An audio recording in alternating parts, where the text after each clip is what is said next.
ձեր ներկայացրածին վստահ են ծանոթ են նաև Հայաստանի իշխանությունները, շատ լավ ծանոթ են, ամեն դեպքում թիրախ են ընտրել էլեկտրական ցանցերը, արձանագրումները պարզ են, իրենց գործողություններն էլ արդեն նախագծվել են, ասում են նախագիծ կա պատրաստ, այս ընթացքում ձեզ հետ կապի դուրս եկել են, փորձել են ինչ-որ ճշտումներ անել, ինչ-որ հանդիպումներ ունեցել եք, թե չէ, կամ գուցե առաջարկներ հնչել են, եւ ինչ եք պատրաստում անել մեզ օրենքի դաշտում ստեղծված իրավիճակում։ Շնորհակալություն հարցի համար, ճիշտ ասած, մի հարցազրույցում սխալվել եմ, նշել եմ կիսագրագետ օրենքի նախագիծ, հիմա սխալս կուղեմ, լինելով իրավաբան համարում եմ անգրագետ օրենքի նախագիծ, չգիտեմ ինչքանով կվիրավորվեն, չեն վիրավորվի, անգամ պատրաստ եմ հիմնավորել, որ ձևաչափով ցանկանան, ինչ վերաբերում է մեզ հետ կապ հաստատելու, գիտեք, նորմալ չի, եթե մենք պետություն ենք կառուցում, բացարձակ նորմալ չի, այսպիսի մեզ ներդրումը, են էլ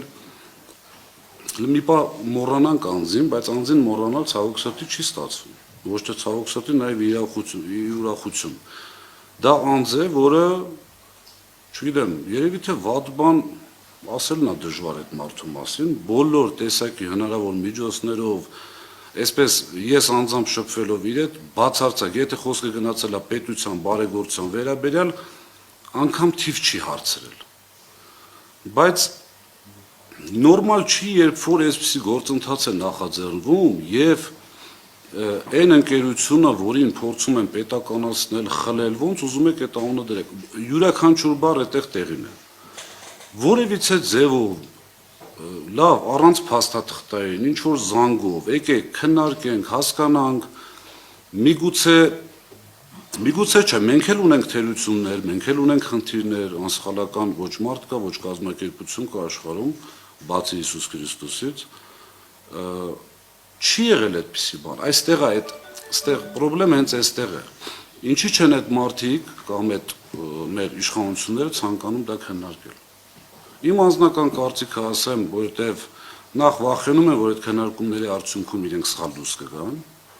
այսինքն այստեղ պետականացնելու խնդիրը ընդհանրապես մտածելն մի անգամ օգտագործել եմ, շատ են,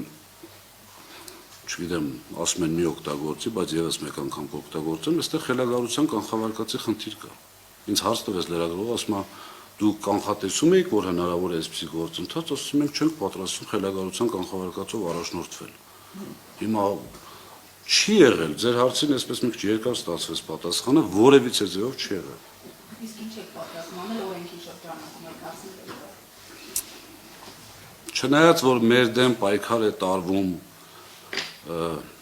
ոչ օրինաչափ, այսպես ասած առանց կանոնների մարտի ձևաչափով, մենք պատրաստվում ենք հաշվի առնելով, որ մեր ընկերության սեփականատերը պետականամետ մարդ է,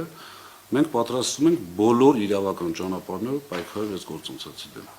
Եթե անգամ ներպետական այսպես հնարավորությունները սահմանափակ է մեր համար, բնականաբար արդեն մենք հասկանում ենք, բայց այդտեղ արդեն միջազգային կազմակերպություններ, մեր գործընկերների հետ միասին շատ վատ արձագանքներ ենք ստանում մեր միջազգային գործընկերներից, իհարկե չեմ կարող տրամադրել այդպիսի փաստաթղթեր, այո, որ